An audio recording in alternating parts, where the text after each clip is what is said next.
میری شادی جدھر ہوئی بیوی کا عقیدہ درست نہیں ہے اور ہمارے روز کسی نہ کسی بات پر لڑائی بھی ہوتی رہتی ہے.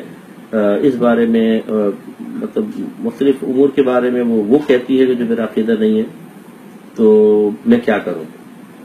دیکھیں مسئلہ یہ ہے بھائی جان، جب آپ کو پتا تھا کہ وہ آپ کی ہم عقیدہ نہیں ہے تو کیوں آپ نے شادی کی تھی؟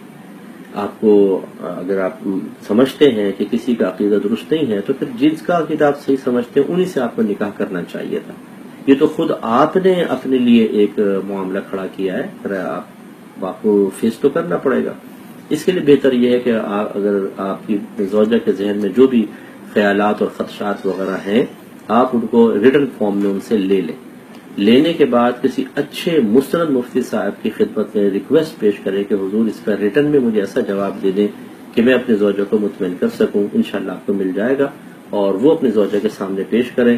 چونکہ اکثر ہماری معلومات میں کمی ہوتی ہے، میں عوام کی بات کر رہا ہوں، اور ہم اپنے مطلب جو عقائد ہوتے ہیں یا جس مسلک سے آپ کا تعلق ہے اس کا دفاع کرنے کی کوشش کرتے ہیں تو ناقص معلومات کے ساتھ ہم نہیں کر پاتے. بعض اوقات سامنے والا غلط کہہ رہا ہوتا ہے ہم اس کو صحیح مان رہے ہوتے ہیں، بعض اوقات ہم خود غلط کہہ رہے ہوتے ہیں اس کو صحیح سمجھ رہے ہوتے ہیں. تو اس لیے خود جواب دینے کی کوشش نہ کریں. اسی طرح سوشل میڈیا پہ بہت سارے بچے ایسے ہیں، مرد حضرات بھی ہیں عورتیں بھی ہیں، کہ جو دینی معاملات کے خود جواب دینے کی کوشش کرتے ہیں اور بہت غلط دے رہے ہوتے ہیں. اس لیے ہماری گزارش ہے خود نہ کریں، کسی عالم دین سے رجوع کریں اور ان سے جواب ان کو دلوائیں.